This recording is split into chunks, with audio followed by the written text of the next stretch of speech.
అయితే ఇంతకుముందు మీరు మాట్లాడిన దాంట్లో నాకు 3 క్వశ్చన్లు ఉన్నాయి. సో ఒకటేమో అంటే ఇప్పుడు పెయిన్స్ వస్తున్నాయి, అయితే ఎప్పుడు పుడతాడు టైమింగ్ మీరు అంటే బాబు పుట్టే టైమింగ్ని బట్టి మీరు అంటే వాళ్ళ తండ్రికి వాళ్ళ అమ్మకి ఎవరెవరికి ఏమేమి అవుతాయి, అంటే అబ్బాయికి క్యాన్సర్ ఉంటుందా లేకుంటే ఏ రోగాలతో పుడతాడు ఏంటి అనేది ఇవన్నీ జ్యోతిష్యం ప్రకారంగా తెలుసుకోవచ్చా? 100%. ఓకే, 100% తెలుసుకోవచ్చు, 1,000,000% తెలుసుకోవచ్చు. కాకపోతే ఓపిక ఉండాలి. అంటే ఇక్కడ ఏమవుతుంది, నాన్న సింపుల్ లాజిక్ చెప్తా. ఇప్పుడు నాకు నువ్వు ఉన్నావు, ఎగ్జాంపుల్ నువ్వే ఉన్నావు, నువ్వు నా నెంబర్ ఎవరికో ఇచ్చినావు, నీ పేరు చెప్పి గురూజీ నాకు శివగారు మీ నెంబర్ ఇచ్చారు, మా ఇంట్లో మా వైఫ్ ప్రెగ్నెంట్ ఉంది, రేపు ఆపరేషన్ చేయాలి, డాక్టర్లు ఆపరేషన్ చేయాలి. నేను ఆపరేషన్ చేయమని చెప్తలేను, డాక్టర్లు ఆపరేషన్ చేయాలి, వాళ్ళు టైం అడుగుతున్నారు అని నాకు ఫోన్ చేసేది. నేనేం చేస్తా, ఫస్ట్ క్వశ్చన్ ఏం అడుగుతా, మీ ఇంట్లో ఎవరన్నా చిత్తా మృగశిర ధనిష్ట నక్షత్రాలు ఉన్నాయా అంటే, ఒకవేళ రేపు చిత్తా నక్షత్రం అయితే పనికిరాదు. ఓకే, అంటే ఒకటే ఇంట్లో చిత్తా మృగశిర ధనిష్ట నక్షత్రాల్లో ఉండేవాళ్ళు పనికిరారు. అట్లనే ఒక రాశి నుండి ఇంకో రాశికి 8 రాశులు 6 రాశులు అయితే పనికిరావు. ఉదాహరణ, సపోజ్ ఇప్పుడు నేను ముహూర్తం పెట్టబోయే రోజు రేపు అశ్విని నక్షత్రం అనుకుందాం ఉదాహరణ, ఇప్పుడు వాస్తవంగా రేపు మృగశిర ఎగ్జాంపుల్, ఆరుద్ర అనుకుందాం, ఆరుద్ర నక్షత్రం శివుడి నక్షత్రం. వాళ్ళు చెప్పారు నాకు ఆరుద్ర నక్షత్రం బాగానే ఉంటుంది. నేనేం చేస్తా, ఫస్ట్ ఆరుద్ర నక్షత్రం అంటే మిథున రాశి. సో ఫస్ట్ చెక్ చేసేది ఏంటంటే మిథునం, మేషం, వృషభం, మిథునం, కర్కాటకం, సింహం, కన్యా, తుల, వృచ్చికం, ధనుస్సు, మకరం. ఈ వృచ్చిక రాశి వాళ్ళు, మకర రాశి వాళ్ళు మీ ఇంట్లో ఎవరన్నా ఉన్నారని అడుగుతా ఫస్ట్. ఒకవేళ ఈ ఆరుద్ర నక్షత్రంలో కనుక ఎవరైనా పుడితే, ఆ వృచ్చిక రాశి మకర రాశిలో ఉండేవాళ్ళు కనుక వాళ్ళ ఇంట్లో ఉంటే ఖచ్చితంగా వీళ్ళ జీవితము ఫైనాన్షియల్గా అనబడిపోతుంది, లేకపోతే చనిపోతారు ఎవరన్నా. ఓకే, సో నేను ఇమీడియట్గా ఏం చేస్తా, ఫస్ట్ అది అడుగుతా, ఫస్ట్ క్వశ్చనే అది ఉంటుంది. రేపు మరి మిథున రాశి ఉంది, మీ ఇంట్లో ఎవరైనా పలాని మకర రాశి వృశ్చిక రాశి వాళ్ళు ఉన్నారు అంటే మీరు ఏం చేస్తారో ఎట్లన్నా ఆపండి రేపు ఒక్కరోజు. ఓకే, ఆపి మళ్ళా కర్కాటక రాశికి వచ్చేటట్టు చూసుకోండి. అంటే పునర్వసు 4వ పాదం కానీ, పుష్యమి 4 కానీ, ఆశ్లేష 4 కానీ చూసుకోండి అని ఆపుతాం. లేకపోతే ముందు రోజుకి వస్తాం, మిథున రాశి కాకుండా వృషభ రాశికి వచ్చేటట్టు ప్లాన్ చేస్తాం. ఇగో ఇన్ని ఆలోచనలు చేస్తాం. ఈ ఆలోచన నాకు తెలిసి తెలుగు రాష్ట్రాలలో ఏ పండితుడు చేయడు. ఎందుకు చేయడు అంటే, ఆ 5 నిమిషాలల్లో నాకు డబ్బులు వీళ్ళు ఏమి ఇస్తలేరు, ఫోన్లో ఈ సబ్జెక్ట్ నడుస్తుంది, వాడేం డబ్బులు ఇయ్యాడు. నేను ఎవ్రీడే 2 అవర్స్ ఫ్రీ సర్వీస్ ఉంటుంది నాకు.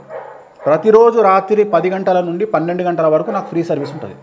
అటు Australia, UK, America plus India విఐపీల నుండి నాకు కాల్స్ వస్తాయి. నాకు ఒక్క పైసా లాభం ఉండదు ఆ టైంలో. బట్ నేను అందరికి ఆన్సర్లు చేస్తూ ఉంటాను, టైం తీసుకుంటా, తొందరపడను. మీరు ఓపిక ఉంటే 2 రోజులు ఆగండి అని చెప్తా. ముహూర్తం పెట్టాలంటే మినిమం 7 డేస్ తీసుకుంటా. ఒక అబ్బాయి జాతకం అర్జెంటుగా మీరు డెలివరీకి ముహూర్తం పెట్టాలంటే 1 డే తీసుకుంటా. ఇన్ని ఆలోచన చేస్తా. దీనివల్ల నాకు సింగిల్ ఎన్పీ ఉండదు, ఫీజు తీసుకోను. ఎందుకంటే ఇవన్నీ ఫోన్లో జరుగుతాయి కదా, మనం అడగలేం కదా, నాకు ఫోన్పే చేయాలని మనం అడగలేం కదా. సో అందుకని కమర్షియల్ కాకుండా ఇన్ని జాగ్రత్తలు తీసుకొని వాళ్ళకి చెప్తే అది కరెక్ట్ డెలివరీ అవుతుంది, అది కరెక్ట్ లైఫ్ అవుతుంది. అంతేగాని ఏదో నక్షత్రం చూసి అశ్విని బాగుంది, భరణి బాగుంది, భరణి లోకాన్ని వెళ్తాడు పిల్లగాడు చేసుకోపో అంటే అందరు లోకాన్ని వెళ్తలేరు కదా. ఒక లోకేష్ బాబు కూడా వెళ్తున్నాడు భరణి నక్షత్రంలో పుట్టి, మిగిలిన వాళ్ళందరూ బాగా నార్మల్గానే ఉన్నారు కదా. అయితే ఇప్పుడు పెళ్లి గురించి కూడా మీరు మాట్లాడారు కాబట్టి, ఇప్పుడు ఒక అంటే పేరు చేంజ్ చేస్తారు కదా పెళ్లి అప్పుడు, అంటే పేర్లు కలుస్తలే అని చెప్పేసి మారు పేరు పెడతారు. ఏమవుతుంది, పెట్టిన తర్వాత వాళ్ళ సంసారంలో గొడవలు జరుగుతాయి పక్క, ఖచ్చితంగా విడిపోతారు. గొడవలు ఎక్కడిది, ఇప్పుడు గొడవల విడిపోవడమా, సంతానం లేకపోవడమా, చచ్చిపోవడమా అనేది వాళ్ళ సీరియస్నెస్ మీద ఆధారపడి ఉంటుంది. అంటే ఆ జాతకం కాంబినేషన్ సీరియస్నెస్ మీద ఆధారపడి ఉంటుంది. ఇప్పుడు పాలల్లో ఉప్పేస్తే విరిగిపోతాయి, పాలల్లో పసుపు వేస్తే హెల్త్కి మంచిది, పాలల్లో చక్కెర వేస్తే ఎక్స్ట్రీమ్ టేస్ట్, పాలల్లో కారం వేస్తే దరిద్రంగా ఉంటుంది, పాలల్లో మిరియాలు వేస్తే ఒక టేస్ట్ వస్తుంది. సో ఇవన్నీ పాలల్లో పడే చేంజెసే. కానీ అల్టిమేట్గా దరిద్రం ఎక్కడ ఉంటుంది, కారం వేయడం వల్ల ఉప్పు వేయడం వల్ల దరిద్రం ఉంటుంది. కారం వేస్తే తీసుకుపోయి పడబోయాలి, ఉప్పు వేస్తే విరిగిపోతే పడబోయాలి. అంటే పాలు ఉప్పు కాంబినేషన్ అనేది డెత్ కాంబినేషన్ అయిపోయింది.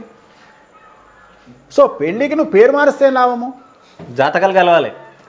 ఇప్పుడు మేషరాశి అబ్బాయి వచ్చిండు, మేషం, వృషభం, మిథునం, కర్కాటకం, సింహం, కన్య, తుల, వృశ్చికం. సపోజు ఒక మేషరాశి అబ్బాయి జాతకానికి వచ్చిండు, పంతులు అమ్మాయిది జ్యోతి వృశ్చిక రాశి అన్నాడు, అమ్మాయి పేరు జ్యోతి వృశ్చిక రాశి సపోజ్ అనుకుందాం. లేకపోతే ఇంతకుముందు మనం మాట్లాడుకున్నట్టు టొక్కమ్మ అనుకుందాం, టొక్కమ్మ అంటే కన్యారాశి. మేషం వృషభం మిథునం కర్కాటకం సింహం కన్య షష్టాష్టకాలు అయినాయి, పనికిరాదు. పనికిరాదు. పంతులు ఏమంటాడు తెలుసా, అంటే నేను అంటే పేర్ల మీద చెప్తున్నా. పంతులు ఏమంటాడు తెలుసా, అమ్మ టొక్కమ్మ కాబట్టి పనికిరాదు కాబట్టి పేరు మార్చు అంటాడు.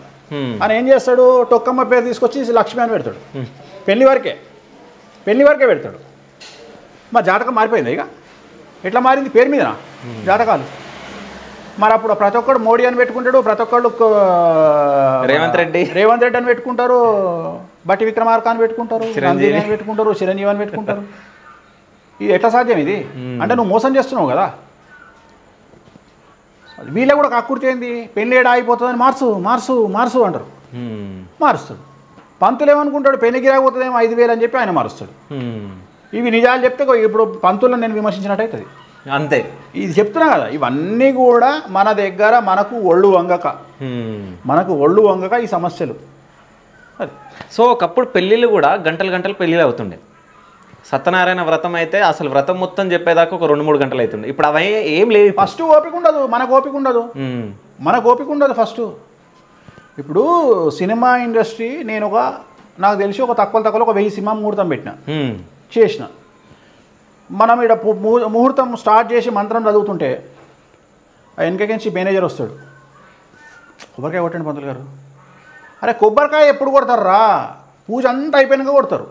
మనం పూజ శుక్లాంబర్ధనం అనగానే కొబ్బరికాయ కొట్టండి పంతులు గారు అంటాడు. తొందర వానికి హీరో గారు వస్తున్నారు కొబ్బరికాయ కొట్టాలి అంటే. ఈ తొందర వల్ల సత్యనావర్తం ఉంది, ఒరిజినల్గా సత్యనావర్తం ప్రశాంతంగా చేసుకుంటే 2 గంటలు పడుతుంది, 40 నిమిషాలు అయిపోతుంది. ఎందుకంటే కూర్చునే ఓపిక మనకు లేదు. ఎందుకు? మోకాల నొప్పులు. అంటే పెళ్ళి చేయాలంటే శాస్త్రోక్తంగా చేయాలంటే 7 గంటలు పడుతుంది. అంటే నేను మాట్లాడేది గౌరీ పూజ దగ్గర నుండి మొదలుకుంటే అప్పగింతల వరకు కార్యక్రమాన్ని నిర్వహిస్తే 7 గంటలు పడుతుంది. 15 నిమిషాలలో కూడా పెళ్ళిళ్ళు అయిపోతాయి. రెండోది, వాడు పొద్దున 9:30కు ముహూర్తం పెట్టుకుంటాడు. పిల్లగాడు ఇంక వెళ్ళనే వెళ్ళాడు ఇంటికించి. వాడు పందిరికి వచ్చేది 12 గంటలకు వస్తాడు. ఇక 12 గంటలకు వచ్చి పంతులు కానీ అంటాడు. ఇంకోటి ఏంటంటే అప్పటి మంచి ఆకలి మీద ఉంటారు. అవన్నీ వద్దిగా ఫస్ట్ పంతులు ముహూర్తం తర్వాత కానీ అరే చికెన్ అయిందా అంటాడు, పక్కకు చూసి చికెన్ అయిందా మటన్ అయిందా అని వాడు మాట్లాడతాడు. కానీ పంతులు కట్టి అయిపోయి పంతులు ఏముంది, వాళ్ళ మాట వినాల్సి వస్తుంది. కానీ చలో కట్టు తాలిపోటు కట్టు, అయిపోయింది, పెళ్ళి అయిపోయింది. అంటే మీరు వాస్తవాలు మాట్లాడి చెప్తున్నారు ప్రతి దగ్గర కదా.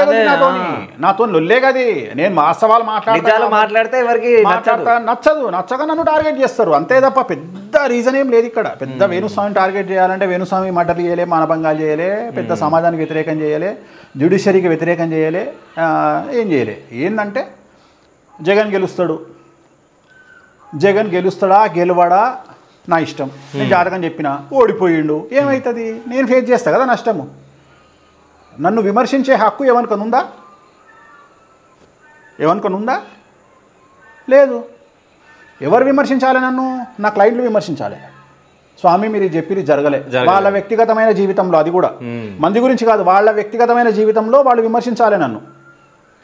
అంతేగాని ఎవడు పడితే వాడు విమర్శించడం ఏంది?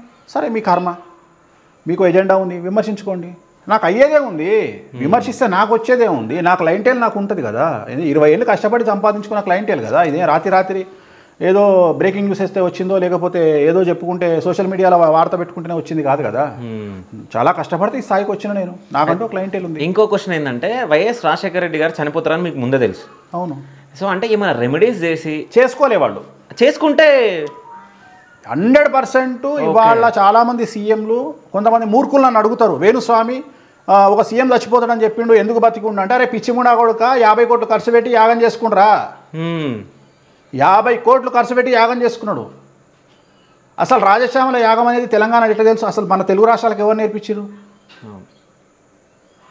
తెలంగాణ కేసీఆర్. వేణుస్వామి రాజశ్యామల చేస్తే 10 లక్షలు ఖర్చు అవుతుంది అని ఒకటి అడుగుతాడు నన్ను. కేసీఆర్ చేస్తే 48 కోట్ల రూపాయలు అయింది. ఆయన అడుగుతావా ఇదే ప్రశ్న? ఎట్లా కేసీఆర్ 48 కోట్లు ఖర్చు పెట్టినావు అని అడుగుతావా? ఇప్పుడు మీరు ఇది చెప్పినాక అడుగుతారేమో. ఏం అడుగుతారో అలా బొంద అడుగుతారు. సో వ్యక్తి స్థాయిని బట్టి డబ్బులు ఉంటాయి. ఇప్పుడు 60,000 పెళ్లి చేసుకోవచ్చు, 6,000 కోట్లలో పెళ్లి చేసుకోవచ్చు. మరి 6,000 కోట్ల పెళ్ళి అయింది అని న్యూస్ ఛానల్ ఎందుకు చూపించలే? పిచ్చిలేసింది అంబానీ కానీ ఎందుకు చూపించలే? పబ్లిసిటీ కోసం చేసుకున్నాడు. అది ఆయన ఇష్టం, ఆయన స్థాయి. అసలు 6,000 కోట్ల పెళ్ళి ఉంటుందా ప్రపంచంలో? చూపించిండు. అట్లనే లక్ష్మీ మీటల్ వాళ్ళ పెళ్ళి అయితే యూకేలో ఒక స్విమ్మింగ్ పూల్లో బీర్ నింపిరు మొత్తం. స్నానమే బీర్లు వేయాలి. పిచ్చిపాలు విధములు చేసుకుంటారు, ఎవడిష్టం వాడిది.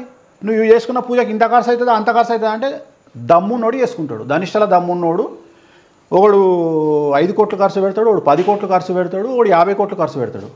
తెలంగాణ సీఎం దేవుడిని నమ్ముతాడు కాబట్టి ఎక్స్ సీఎం కేసీఆర్ గారు ఆయన రాజశ్యామల అనే పూజ 50 కోట్లు ఖర్చు పెట్టి చేసిండు ఓసారి 20 కోట్లు పెట్టి ఇంకో యాగం చేసిండు. సో డబ్బులు అన్లిమిటెడ్, మనం ఎంత పెట్టుకుంటే మనకు అంత రిజల్ట్ వస్తుంది, చేసుకోవచ్చు.